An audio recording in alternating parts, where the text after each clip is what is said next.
Hello guys, एक नया initiative शुरू कर रहे हैं जो दृष्टि आईएएस की डेली करंट अफेयर्स आती है उसे हम डेली डिस्कस करने वाले हैं। उस करंट अफेयर में मेन जो फोकस रहेगा वो प्रीलिम्स फोकस रहेगा, यानी कि प्रीलिम्स बेस्ड हम करंट अफेयर पढ़ेंगे। एक दिन पीछे की करंट अफेयर मैं इसलिए डिस्कस कर रहा हूँ क्योंकि जैसे आज 2 फरवरी है तो आज की जो करंट अफेयर आएगी वो 3 बजे के आसपास आएगी। फिर उसके बाद ना वीडियो बनाने में मजा आता है, ना जो नया कंटेंट है वो ऐड कर पाते हैं। तो जो पिछले दिन की करंट अफेयर होगी वो आप, भाई यूपीएससी में तो ऐसा है नहीं कि आज की करंट अफेयर आज के लिए खत्म हो गई, डेली डेली काम आएगी, ठीक है। तो उसे हम इस वे में डिस्कस करने वाले हैं। प्लस इसकी एक स्पेशलिटी है कि जो इसकी क्विजेस हैं, जो इसकी क्विज है वो आप इसकी ऑनलाइन वेबसाइट पे जाके ही वहाँ पे कर सकते हो, वहाँ पे अपने क्वेश्चंस लगा सकते हो इसी टॉपिक से रिलेटेड जो आज हम पढ़ने वाले हैं। ये जितनी भी मिनट की वीडियो होती है उसमें हम ये एक दिन की पूरी खत्म करेंगे, पूरा रिवीजन करेंगे, ठीक है, मतलब याद करेंगे। रोट लर्निंग पे भी फोकस रहेगा, कंसेप्ट समझने वाली बात नहीं रहेगी। ये चीज मैं पहले ही बता देता हूँ, ठीक है भाई। जब नोटिफिकेशन मोड था तो नोटिफिकेशन आया क्यों, चलो कोई नहीं। तो आज से हम शुरू करने वाले हैं ये डेली दृष्टि की डेली करंट अफेयर्स। और ये वीडियो आप जैसे खाना खा दो या उस टाइम जैसे भी आप कुछ भी कर दो उस टाइम देख सकते हो, आपको मजा आने वाला है, चीज़ें याद होने वाली हैं, चीज़ें समझ आने वाली हैं। कुछ चीज़ें क्या करते हैं हम कभी कभी पढ़ते ध्यान नहीं दे पाते कि ये भी इंपॉर्टेंट हो जाता है, उस चीज़ पे भी आज हम फोकस करने वाले हैं। आज नहीं, डेली फोकस करने वाले हैं। तो शुरुआत करते हैं बिना यूट्यूब की आपको फीलिंग दिलाए हुए। तो जो पहला टॉपिक है दृष्टि आईएएस की इस करंट अफेयर्स का, मराठा मिलिट्री लैंडस्केप से रिलेटेड टॉपिक है। मैं एक बार आपको पहले इसकी पूरी न्यूज़ बता दूंगा, फिर उसकी आपकी समरी बता दूंगा और बीच में इंपॉर्टेंट क्या क्या है वो भी बताते चलेंगे, ठीक है। तो यूनेस्को वर्ल्ड हेरिटेज साइट से रिलेटेड है। इसमें इन्होंने क्या बोला है कि जो मेन न्यूज है उस पर आ जाते हैं बिना दिमाग खर्च करे अपना, ठीक है, बिना दिमाग लगाए ज़्यादा। तो इसमें जो मेन न्यूज ये है कि मराठा मिलिट्री लैंडस्केप जो है वो यूनेस्को का जो वर्ल्ड हेरिटेज साइट होता है उसमें रिकॉग्निशन के लिए नॉमिनेशन हो गया है। नॉमिनेशन हुआ है, मराठा मिलिट्री लैंडस्केप अभी वर्ल्ड हेरिटेज साइट नहीं बनी, नहीं बनी, ये चीज याद रख लो, ठीक है। पेपर में आएगी, हमको लगेगा हाँ न्यूज में था, बन गई थी, नहीं बनी। दूसरा चीज, इसमें 12 कंपोनेंट यानी कि 12 फोर्ट्स की बात करी गई है, जिसमें रायगढ़ फोर्ट, ठीक है, ये बहुत सारे फोर्ट जो है, शिवनेरी फोर्ट, ठीक है, स्वर्णदुर्ग फोर्ट, ये सारे फोर्ट यहाँ पे आ जाते हैं। देख लेंगे एक बार क्या क्या है। बात है कि मराठा मिलिट्री लैंडस्केप को इतनी वैल्यू हमने दी क्यों, ठीक है। आप ये भी पूछ सकते हो कि भाई क्यों। तो उस टाइम मराठा कब राज करते थे अपने इंडिया में, 17 से 19 सेंचुरी में, ये भी याद रखना है। पेपर में उसने दे दिया कि 9th सेंचुरी में मराठास का रूल था, है ना। अपन सोचेंगे होगा होगा पुराने थे, नहीं, 17 से 19 सेंचुरी में थे, औरंगजेब वाले टाइम में, ठीक है। पहली चीज ये याद रखनी है। दूसरी चीज अपने को क्या याद रखनी है कि मराठा मिलिट्री लैंडस्केप से रिलेटेड अगर हम बात करें तो इनका एक एक्स्ट्रा ऑर्डिनरी मिलिट्री सिस्टम था, ठीक है। ये प्रीलिम्स के लिए इंपॉर्टेंट नहीं है, बस समझते ज्यादा है। लेकिन अब मान लो वो एक क्वेश्चन देगा जिसमें हम हिलने वाले हैं, जिसमें हम बहुत ज़्यादा अपना ज्ञान लगा देंगे, वो ज्ञान लगा देंगे तो क्वेश्चंस गलत होते हैं। ध्यान रखिएगा, Salher fort, Shivneri fort, Lohagad fort, Khanderi fort, Raigad fort जो शिवाजी वाला है, Rajgad fort, Pratapgad fort, Suvarnadurg fort, Panhala fort, Vijaydurg, Sindhudurg, ये तो महाराष्ट्र में है। यहाँ तक ठीक था। लेकिन उन्होंने मजा खड़ा कर दिया कि भाई जो जिंजी फोर्ट है वो तमिलनाडु में है। जिंजी फोर्ट जो है वो तमिलनाडु में, आप इसे गिंगी जिंजी जो भी बोलो, है तमिलनाडु में, ठीक है। ये याद रखना है अपने को। ये tentative list of world heritage site में, इस चीज पे हम डिस्कस कर ही चुके हैं, कुछ याद करना ही नहीं है, ठीक है। एक और चीज देख लीजिएगा कि अगर हम बात करें कि इसमें क्या क्या आ सकता है, तो ये वेस्टर्न घाट से रिलेटेड है, Sahyadri hill, Konkan coast, Deccan plateau, eastern Ghat जो है इसने आपस में कवर करे हुए हैं। ये भी चीज अपने को याद कर सकते हैं, याद रख सकते हैं, ठीक है। अच्छा, नेक्स्ट बात कर देते हैं। तो अभी तक जो मराठा मिलिट्री लैंडस्केप है जिसके हमने 12 फोर्ट पढ़े थे उसमें से 8 जो है वो आर्कियोलॉजिकल सर्वे ऑफ इंडिया द्वारा प्रोटेक्टेड है। आर्कियोलॉजिकल सर्वे ऑफ इंडिया द्वारा प्रोटेक्टेड है। आर्कियोलॉजिकल सर्वे ऑफ इंडिया समझते हो, आर्य कन्निंगम जो, सॉरी कन्निंगम वाला जो नाम आपने पढ़ा था, archaeological survey of India.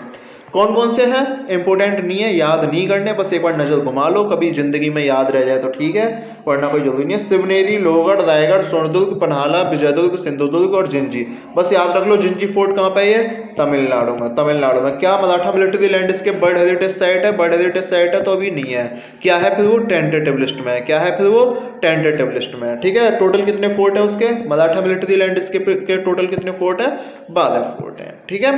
Next बात करते हैं, मराठा मिलिट्री लैंडस्केप में हिल फॉरेस्ट फोर्ट है, कुछ हिल प्लेट्यू फोर्ट है, ज़्यादा इंपॉर्टेंट नहीं है। विजयदुर्ग जो है वो कोस्टल फोर्ट है है ना, ये कुछ आइलैंड फोर्ट है, ये इतना इंपॉर्टेंट है नहीं। अब बात कर लेते हैं थोड़ा सा मराठास की बात करें और शिवाजी का नाम ना आए तो ये उनके साथ भेदभाव होगा। तो जो छत्रपति शिवाजी थे, छत्रपति शिवाजी ने 17th सेंचुरी में रूल किया, ठीक है, 1670 के आसपास उन्होंने रूल किया, और जो पेशवा रूल है वो लगभग 1818 तक आसपास चला। ये चीज अपने को याद रखनी है। ये फोर्ट देख लो गाइस, इसमें अगर आपको घूमने जाना हो तो ठीक है, यहाँ से ऐसे जाना है, ऐसे जाना है, ऐसे जाना है, ऐसे ऐसे ऐसे ऐसे ऐसे, है ना, फिर इसमें जाना है, इसमें ना, फिर एक कदम इसमें, एक कदम इसमें, एक कदम इसमें, एक कदम इसमें, एक कदम इसमें, है ना, चलते चले जाओ, ठीक है, मजा आएगा आपको। चलो समझ आया मराठा मिलिट्री लैंडस्केप के बारे में, इतना ही था। बात आती है बर्ड हेरिटेज साइट की, जो इंपॉर्टेंट टॉपिक है। करंटली कितनी हमारी 42 बर्ड हेरिटेज साइट है, 34 कल्चरल है, 7 नेचुरल है और 1 मिक्स है। कोई मिक्स बर्ड हेरिटेज साइट का नाम बताएगा? काजीरंगा नेशनल पार्क बोल रहे हो क्या आप, कि कंचनजंगा नेशनल पार्क? बताओ, कंफ्यूज कर दिया ना, है ना, हो गए ना कंफ्यूज। हम पे भी कॉल आ गई, कॉल आप पे आ सकती है क्या? बस चलो कोई नहीं, नेक्स्ट टॉपिक पे बात कर लेते हैं। मेरी क्यूट सी शक्ल देख लो गाइस, है ना। तो महाराष्ट्र में कौन कौन सी बर्ड हेरिटेज साइट है? 6 बर्ड हेरिटेज साइट है। क्या हुआ ये देखो, महाराष्ट्र में 6 बर्ड हेरिटेज साइट है, ठीक है, और 5 कल्चरल है, 1 नेचुरल है। कौन कौन सी? अजंता केव है, एलोरा केव है, एलिफेंटा केव है, ठीक है, शिवाजी महाराज टर्मिनस है, पहले इसका नाम विक्टोरिया टर्मिनस था, विक्टोरियन गोथिक और आर्ट डेको एंसेम्बलम्स है मुंबई के, वेस्टर्न घाट है महाराष्ट्र, कर्नाटक, तमिलनाडु, केरला, ठीक है, ये नेचुरल कैटेगरी में आ जाता है, अपने को याद है। दोबारा बताओ, महाराष्ट्र में कौन कौन सी बर्ड हेरिटेज साइट है? अजंता केव है, एलोरा केव है, महाराजी शिवाजी टर्मिनल है, ठीक है, और उसके बाद विक्टोरियन गोथिक आर्ट डेको है, ठीक है, एलिफेंटा केव है, ये अपने को याद रखनी है जिंदगी में। और क्या, ये वेस्टर्न घाट है ना, ये चीजें अपने को क्या रखनी है, याद रखनी है। अब महाराष्ट्र की तो पढ़ ली, दुनिया की भी पढ़ोगे, मतलब अपने भारत की भी पढ़ोगे, महान भारत की। तो महान भारत की बर्ड हेरिटेज साइट देख लो, याद हो जाए, 10 बार देखोगे 10 दिन न्यूज में रहेगा, एक दिन याद हो ही जाएगी, लड़ते मिटते बस याद हो जाएगी, ठीक है। हिमाचल प्रदेश में ग्रेट हिमालयन नेशनल पार्क है, ठीक है, अगर मैं इसको थोड़ा सा जूम करने की कोशिश करूं तो ये देखो गाइस, जूम हो गया ना। उत्तराखंड में, फोटो जूम हुआ है, उत्तराखंड में Nanda Devi valley of flowers 2 हैं, Nanda Devi and valley of flowers. Delhi में हुमायूंस टॉम, कुतुब मीनार और रेड फोर्ट कॉम्प्लेक्स है, ठीक है, ध्यान रखना, Qutub Minar, red fort complex. Bihar की बात करें तो फिर इसमें आर्कियोलॉजिकल साइट ऑफ नालंदा है ना, महाबोधि टेम्पल जहाँ पे बुद्ध को ज्ञान प्राप्ति हुई। सिक्किम में कंचनजंगा नेशनल पार्क है, असम में काजीरंगा और मानस वाइल्ड लाइफ सेंचुरी है। अरे रे, ये क्या हो गया गाइस, ये क्या हुआ, है ना, असम में काजीरंगा और मानस वाइल्ड लाइफ सेंचुरी है, यदि याद है सबको, है ना। वेस्ट बंगाल में सुंदरबन है, उड़ीसा में सन टेम्पल है, कोणार्क है, ठीक है। उत्तर प्रदेश की बात करें तो आगरा फोर्ट, ताजमहल, फतेहपुर सीकरी। मध्य प्रदेश में बुद्धिस्ट मॉन्यूमेंट सांची सबने पढ़ा है, रॉक सेल्टर, भीमबेटका केव सबने पढ़ी हुई है। Khajuraho group of monuments, Khajuraho से आपको कुछ याद आ गया होगा अपनी जिंदगी में, ठीक है, अपनी जिंदगी के दुख दर्द, है ना। उसके बाद बात कर लेते हैं तेलंगाना, ककतिया रुद्रेश्वर टेम्पल, रमप्पा टेम्पल, याद है, इंपॉर्टेंट है, आ जाता है कि ये कहाँ पे है तो ध्यान रखना, तेलंगाना में, अपने को याद नहीं होता, अपन उत्तराखंड में ढूंढ रहे होते हैं इसे, है ना, तो वो भी चीज याद कर लेना। Tamil Nadu group of monuments, Mahabalipuram, दुनिया को रटा पड़ा है भाई, है ना। चोला टेम्पल्स, ठीक है, सबको याद होगा, गंगईकोंडा चोलापुरम वगैरह वगैरह, ठीक है, बद्रेश्वर टेम्पल वगैरह, ये सब चोला के टाइम वाले, है ना। माउंटेन रेलवेज ऑफ इंडिया, ये याद कर लेना, ठीक है। दार्जिलिंग हिमालय वेस्ट बंगाल में, नीलगिरी माउंटेन रेलवे तमिलनाडु में, कालका शिमला रेलवे हिमाचल प्रदेश में, अलग अलग है 3 जगह माउंटेन रेलवे ऑफ इंडिया, तो याद कर लेना, वेस्ट बंगाल, तमिलनाडु, हिमाचल प्रदेश, ठीक है। आधी समस्या यहाँ तक खत्म हो गई। अब इससे थोड़ा सा वेस्टर्न घाट अपने को पता ही है, वेस्टर्न घाट तो अपने को पता है, दुनिया ने बताया। कर्नाटका में group of monuments at Pattadakal, दुनिया को पता है, पट्टडकल जो भी है, group of monuments at Hampi, है ना, याद है दुनिया को। गोवा में churches and convents of Goa, ठीक है, मैं पूछूंगा भी, ठीक है, ऐसा मत सोचो, वीडियो स्किप मत मार दो, है ना। महाराष्ट्र में एलोरा केव, अजंता केव, एलिफेंटा केव, छत्रपति शिवाजी टर्मिनल अभी पढ़ा था, विक्टोरियन गोथिक। गुजरात में धौलावीरा, अहमदाबाद, चंपानेर, पावगढ़ और Rani ki Vav, wow, just looking like a wow, just looking like a wow, ठीक है। राजस्थान में कौन सा पढ़ोगे आप? हिल फोर्ट्स ऑफ राजस्थान है, याद कर लो, है ना, जैसलमेर, चित्तौड़गढ़, कुंभलगढ़, गगरौन, ठीक है, रणथंभौर, अम्बेर, अम्बेर फोर्ट याद है ना, शिवाजी राजा जयसिंह ऑफ अम्बेर, पुरंदर ट्रिनिटी, याद है कि भूल गए? पुरंदर ट्रीटी याद है, भूल गए बताओ। केवल देव नेशनल पार्क है, जंतर मंतर जयपुर, हाँ एक चीज याद रख लेना, जंतर मंतर जयपुर वाला जो है वो जो है वर्ल्ड हेरिटेज साइट में आता है। इसमें ना अपन कंफ्यूज हो जाते हैं, ठीक है, एमसीक्यू वाले कंफ्यूज करते हैं। और जयपुर सिटी राजस्थान है। चंडीगढ़ में ये आर्किटेक्चरल वर्क ऑफ ली कोवर्सियर है ना, बहुत अच्छे इन्होंने काम किया, ठीक है। तो ये वर्ल्ड हेरिटेज साइट थी। याद हो जाएगी। कंचनजंगा बताओ कहाँ पे है, जैसे सिक्किम में, ठीक है। हुमायूं टॉम्ब कहाँ पे है, दिल्ली में। जंतर मंतर कहाँ पे है, जयपुर में, ठीक है। अगर मैं पूछ लूँ खजुराहो कहाँ पे, मध्य प्रदेश में। मैं पूछ लूँ आपसे फतेहपुर सीकरी कहाँ पे, यूपी में, ठीक है। तो ये सब याद करने वाली बात थी, ये याद हो गई होंगी। Total natural site, Kanchenjunga national park जो है गाइस वो याद रखना मिक्स्ड साइट है, ठीक है। कंचनजंगा नेशनल पार्क जो है, अरे यार स्पेलिंग भी ना इसकी देख लेना। तो जो कंचनजंगा नेशनल पार्क है वो मिक्स्ड साइट है, के से शुरू होती है, ध्यान रखना। मिक्स्ड साइट कौन सी है, Kanchenjunga national park. Kanchenjunga national park कहाँ पे है, कंचनजंगा नेशनल पार्क कहाँ पे है, दुनिया ने अभी तो पढ़ाया था सिक्किम में, कैसे भूल जाते हो यार बार बार, ठीक है। ये चीज अपने को याद रखनी है, ठीक है। हो गया, वर्ल्ड हेरिटेज साइट वाला कंसेप्ट खत्म हो गया। बाकी तो इसमें यह है कि भाई इसमें टोटल 10 क्राइटेरिया होते हैं। 10 क्राइटेरिया में से एक क्राइटेरिया जो है वो आपने फॉलो करना है, ठीक है। बाकी तो फिर इसमें क्राइटेरिया दे रखे हैं, है ना। और तो अगर रिलेटेड है तो कोई भी वर्ल्ड हेरिटेज साइट का प्रोग्राम है, ज़्यादातर यूनेस्को वर्ल्ड हेरिटेज कमेटी से रिलेटेड होगा, यूनेस्को से रिलेटेड होगा, ठीक है। सिलेक्शन क्राइटेरिया इंपॉर्टेंट नहीं है, कभी पेपर में आएंगे नहीं, है ना। नेक्स्ट चलते हैं। समझ आ रहा है कि नहीं समझ आ रहा? अब समझ तो आ रहा है। एक चीज हमने बहुत इंपॉर्टेंट पढ़ी होगी, एसिड रेन। दुनिया ने अरे एसिड रेन आ रही है, एसिड रेन आ रही है। पेपर में क्वेश्चन आ गया पिछली बार कि एसिड रेन जो है वो कौन कौन से जो केमिकल्स हैं, कौन कौन से जो कंपोनेंट्स हैं उनसे होती है। अपने को दो चीज याद रखनी है, SO2 से और NO2 से, यानी कि सल्फ्यूरिक एसिड SOX और NOx कर लो, जो नाइट्रोजन ऑक्साइड एसिड होती है उनसे होती है। इसके अलावा क्या एसिड रेन किसी से होती है, वो चीज इसमें हम पढ़ेंगे और थोड़े से कंसेप्ट अपने क्लियर करेंगे। एसिड रेन का कंसेप्ट क्या है, तो एसिड रेन की बात कर ले। सबसे पहले एसिड रेन क्या है, तो एसिड रेन एक एनवायरमेंटल इशू है, मल्टीपल कॉजेज हैं, वाइड स्प्रेड कंसिक्वेंसेस है, जो प्रीलिम्स में आपसे पूछने वाला नहीं, इसीलिए आपने याद करनी नहीं। और ओरिजिन कहां से हुई इसकी, फॉसिल फ्यूल से। कैसे, बात करते हैं। एसिड रेन क्या है, एक ऐसी फॉर्म ऑफ प्रेसिपिटेशन है, यानी कि बारिश ऐसी फॉर्म में होगी जिसमें कुछ एसिडिक कंपोनेंट होंगे, और वो जो एसिडिक कंपोनेंट होंगे वो आपके लिए, नेचर के लिए, एनवायरनमेंट के लिए मोस्टली हार्मफुल हो सकते हैं, ठीक है। तो ऐसी बारिश है, नॉर्मल बारिश, बस उसमें एसिडिक कंपोनेंट ज्यादा है। एसिडिक कंपोनेंट कौन कौन से होते हैं, सल्फ्यूरिक और नाइट्रिक एसिड जो है वो एसिडिक कंपोनेंट में आ जाते हैं, ठीक है। ये अपने को याद रखना है। एसिडिक रेन क्या क्या इंक्लूड कर सकती है, rain, snow, fog, hello, even dust, ठीक है। ये सारे एसिडिक रेन में आ सकते हैं। बात आएगी कि एसिडिक रेन बनी कैसे। एसिडिक रेन बनी कैसे, रेन कैसे बनती है, रेन कैसे बनती है सबको पता है कि मान लो यहाँ से जो गर्म हवा है वो उठी बादल बने, ठीक है। बादल बनने के बाद ऊपर कंडेंसेशन हो गया, कंडेंसेशन होने के बाद जो नीचे है वो बारिश टप टप टप टप बरसा पानी, है ना, वो बारिश बन जाती है, ठीक है। तो टिप टिप टिप टिप, है ना, गाना सही से याद करो गाइस, गाना नहीं याद आपको, ठीक है। तो वो बारिश बन जाती है, लेकिन अगर उसी में मान लो हम साथ में वहां पे ऊपर जाते जाते सल्फर डाइऑक्साइड और नाइट्रोजन ऑक्साइड जो है अगर वो मिल जाए, ठीक है, तो वो सल्फ्यूरिक एसिड बना देगी H2SO4 और नाइट्रिक एसिड बना देगी HNO3। अगर वो उसमें साथ में हो जाएंगे, ड्रॉपलेट्स में मिल जाएंगे, तो वो क्या बन जाएगी, वो बन जाएगी एसिड रेन। ध्यान रखना, दो ही कंपोनेंट एसिड रेन के लिए जिम्मेदार होते हैं, तीसरा कंपोनेंट अपने दिमाग से मत चलाइएगा कि ये भी तो एसिड होती है। नींबू का पानी डाल के बारिश में आप एसिड रेन नहीं बना सकते, ध्यान रखो। बोलो जय माता दी। समझे इस चीज को, नहीं समझे, ठीक है। याद हुई, ये कंसेप्ट याद नहीं हुआ, है ना। अच्छा चलो बता दो इसी बात पे, कंचनजंगा नेशनल पार्क कहाँ पे है, कंचनजंगा नेशनल पार्क कहाँ पे है, बता दो जल्दी से, ठीक है। सिक्किम में, भूले तो नहीं हो, है ना। आगरा फोर्ट कहाँ पे, यूपी में। कहाँ जा रहे हो बताओ, फतेहपुर सीकरी कहाँ पे, यूपी में। बताओ जंतर मंतर कहाँ पे, राजस्थान के जयपुर में, ठीक है। भूले तो नहीं हो ना वर्ल्ड हेरिटेज साइट को।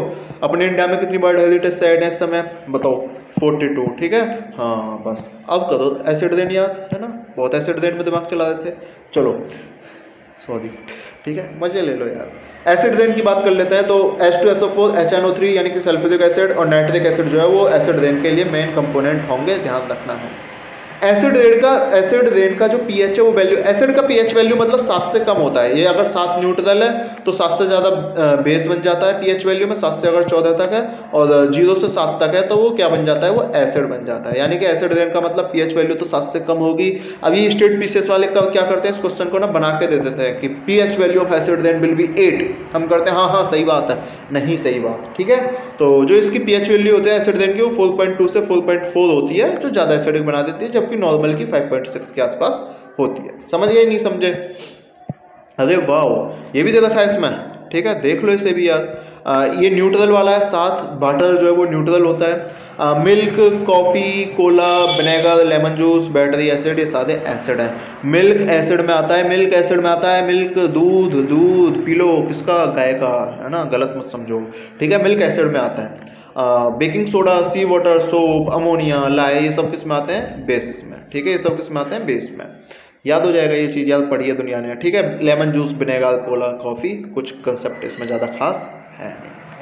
अब बात आती है कि शुरू में हमने एक लाइन पढ़ी थी कि एसिड रेन जो है वो फॉसिल फ्यूल के कारण बनती है, यही पढ़ा था ना जिंदगी में, फॉसिल फ्यूल। वहां पे आपने सोचा कि इसने ये वाली लाइन स्किप मार दी, इसे तो ये समझाएगा नहीं, ठीक है, ऐसा तो हो नहीं सकता, है ना भाई, मैं भी तो समझना चाहता हूं। तो सुनो, कभी कभी आप फॉसिल फ्यूल जलाओगे, फॉसिल फ्यूल किससे बने होंगे, आपके बहुत सारे कंपोनेंट होंगे, ऑर्गेनिक कंपोनेंट होंगे।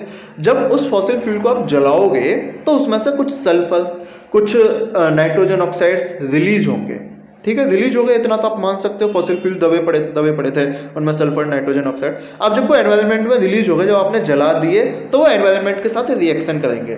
वो रिएक्शन करेंगे तो वो रिएक्शन करके बना देंगे H2SO4, H2SO4 और HNO3। और ये तो कंपोनेंट किसके लिए जिम्मेदार हैं, एसिड रेन के लिए। ये ऊपर एनवायरनमेंट में जा गए, एसिड रेन बन गई, ठीक है। तो एसिड रेन आ जाएगी, है ना, ये याद रखना है, एसिड रेन आ जाएगी। तो ये भी जैसे combustion of coal in power plant है, ठीक है, कोल इन ये आ जाता है कि किस किस से होता है ना, वोल्केनिक इरप्शन से होता है, ठीक है, लाइटनिंग से होता है, कि भाई एसिड रेन किस किस वजह से बन सकती है, तो ये याद रखना। एयर पॉल्यूशन की वजह से होता है, अगर पॉल्यूटेंट ये बढ़ जाए तो, ठीक है, केमिकल रिएक्शन हो जाए तो एसिड रेन इस वजह से हो सकती है। व्हीकल्स की वजह से होती है एसिड रेन, ठीक है, तो ये चीज अपने को याद रखनी है।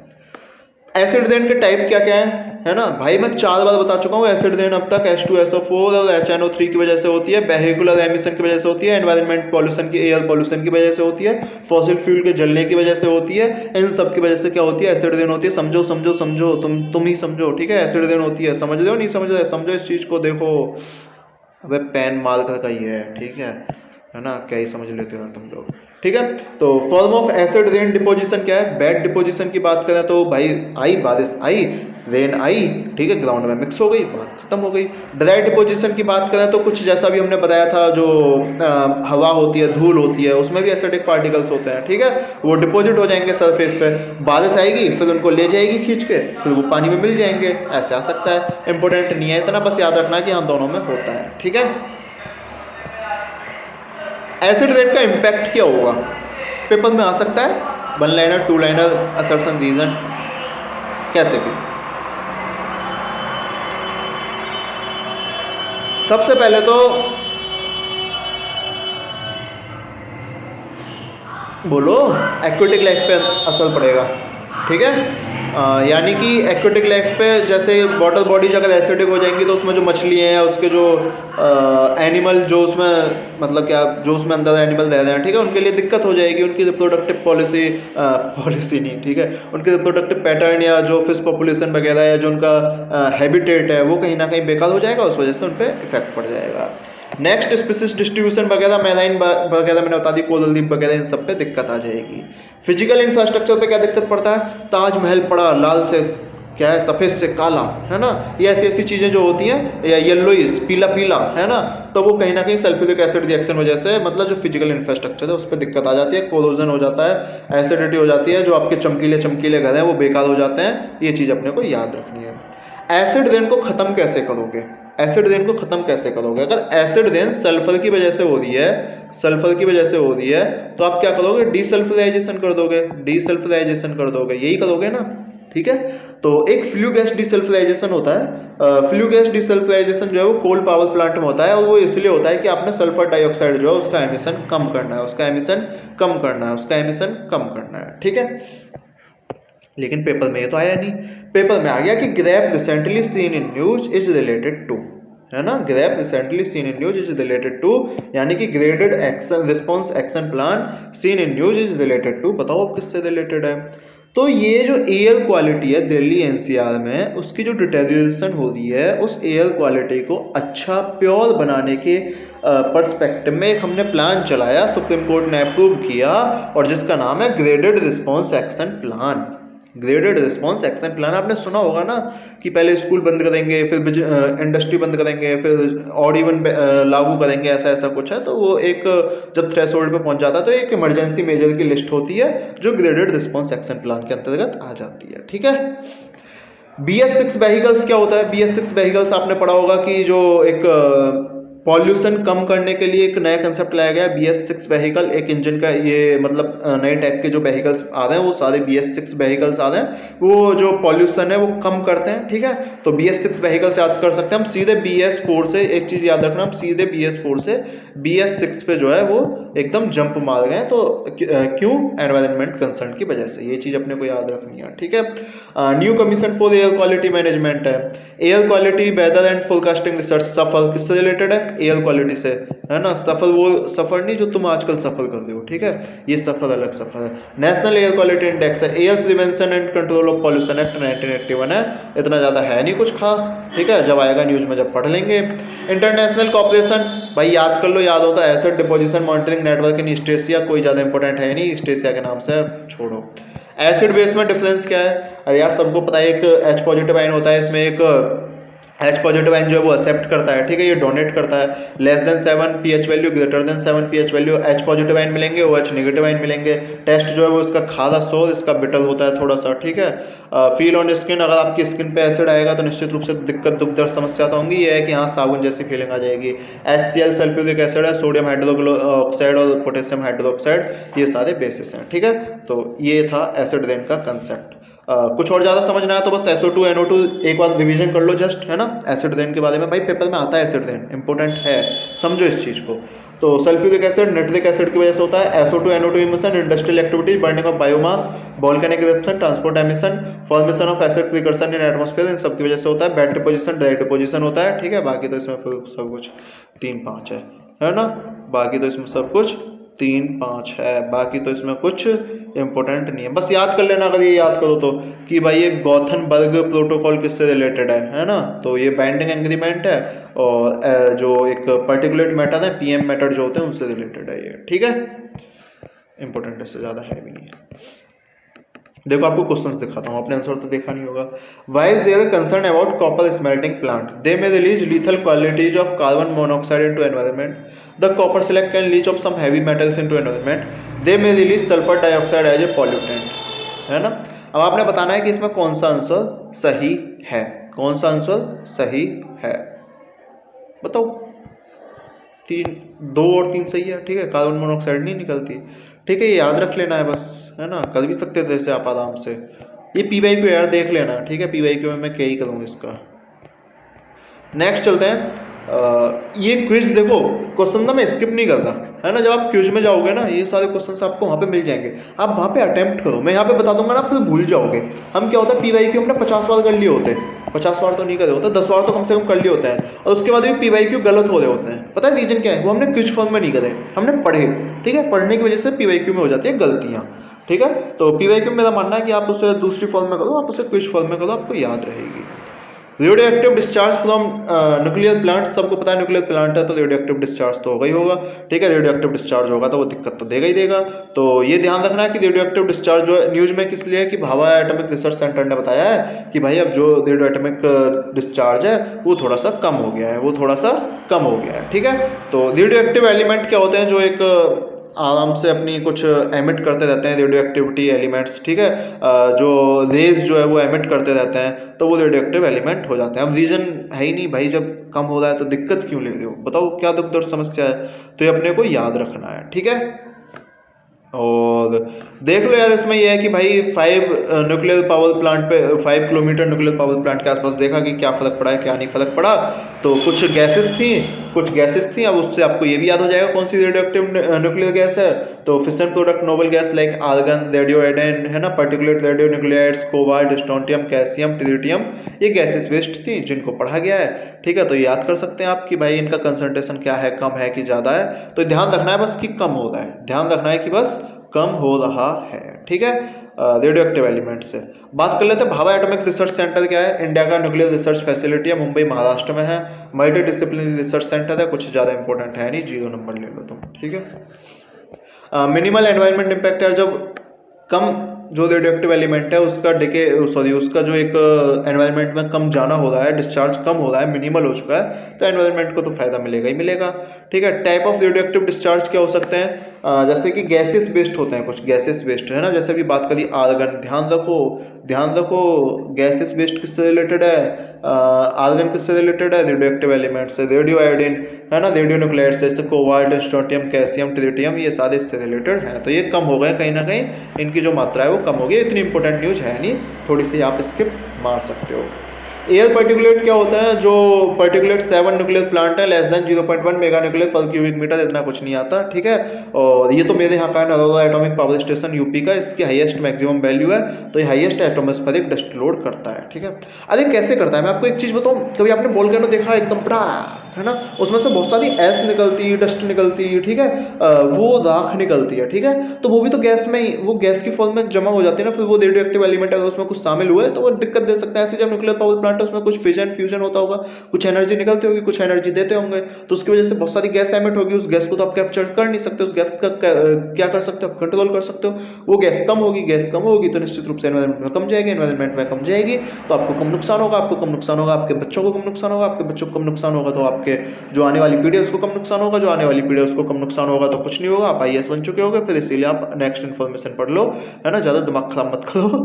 ठीक है, तो ट्रिटियम डिटेक्शन जो है वो ट्रिटियम जो है वो एक detectable over minimum detectable activity at all site except the Kudankulam nuclear power station. ठीक है, तो याद रख लेना है कि हाँ भाई ठीक था, मतलब इतने कोई बड़ी दिक्कत है नहीं। सबसे ज़्यादा Rajasthan atmospheric atomic power station में मिला है। फाइंडिंग तो इसकी कुछ नहीं है कि भाई अच्छा है ना। एनवायरमेंटल इम्पैक्ट है कि रेडियो एक्टिव पार्टिकल क्या होते थे, तब तक सॉइल सेडिमेंट पे इकट्ठे हो जाते थे, कंटेमिनेशन होता था, वाटर बॉडीज में मिल जाते थे, तो दिक्कत दे ही रहे थे सबको। ठीक है, चेरनोबिल डिजास्टर किसको याद है ना, 1986 में हुआ है चेरनोबिल डिजास्टर जो है, वो भी रेडियो एक्टिव पार्टिकल उससे एटमॉस्फेयर में आए थे तो दिक्कत हुई थी, है ना, ये चीज आप याद रख सकते हो। ह्यूमन हेल्थ कंसर्न्स तो कुछ है ही है, सबको पता है। ठीक है, increase rate of thyroid cancer बढ़ सकता है ना, रिलीज ऑफ आयोडीन 131, तो याद रखना आयोडीन है, बताओ, आर्गन है। ठीक है, और क्या, स्टोंटियम है। ठीक है ना, 69 वाला है, कोबाल्ट है। ठीक है, कोबाल्ट है।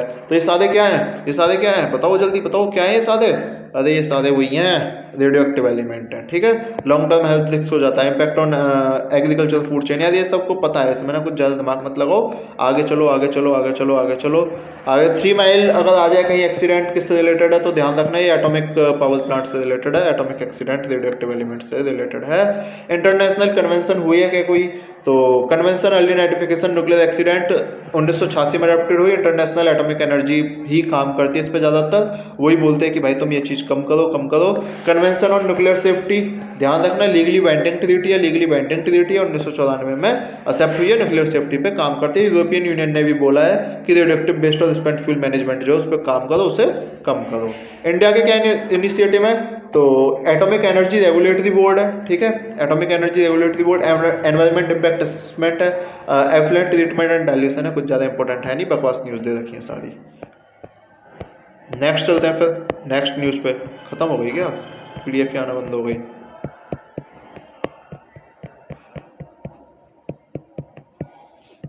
रुक जाओ गाइस, आएगी पीडीएफ, आएगी शायद।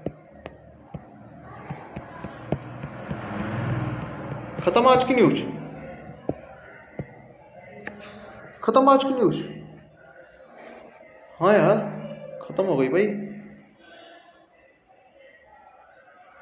अच्छा, अरे वाह, शाबाश, बहुत अच्छे, शाबाश। तो आज की न्यूज एंड मिलते हैं आपसे कल इसी टाइम नेक्स्ट वीडियो में। 2 फरवरी की करंट अफेयर्स। यार ये ना फरवरी टाइम डेट मत देखो, डेली डेली करंट अफेयर करेंगे, ठीक है। इंपॉर्टेंट है वो ये है कि आपको दृष्टि में 2 फरवरी में मिल गई, हो सकता है विजन में वो आपको 3 फरवरी में मिले, बाजीराम में 4 फरवरी में मिले, तो वो सारे इंपॉर्टेंट है ही है, ठीक है। मिलते हैं नेक्स्ट वीडियो में। अगर अभी तक आपने, अब यार लास्ट में आपको यूट्यूब वाली फीलिंग दिला दूं कि अभी तक आपने अगर इस चैनल को सब्सक्राइब नहीं किया तो प्लीज़ इस चैनल को सब्सक्राइब कीजिएगा, इस चैनल को सब्सक्राइब कीजिएगा, ठीक है। केएनपी एनालिसिस इस चैनल का नाम है। अगर आपको ये वाली पीडीएफ चाहिए तो यार बोल दीजिएगा कमेंट में, एक आध लोग बोलेंगे तो टेलीग्राम पर डालूंगा, वरना क्यों ही डालूं मैं, ठीक है। वरना जबरदस्ती तो शौक है नहीं हमें। समझ आ गई होगी, क्लास कैसी लगी बताइएगा जरूर, अपना जो एक पॉइंट ऑफ व्यू है वो जरूर रखिएगा। मिलते हैं नेक्स्ट वीडियो में, कुछ कुछ नया ऐड कर सकते हैं इस क्लास में अगर आप चाहो तो, बाकी नेक्स्ट वीडियो में। तब तक के लिए आपका दिन शुभ हो।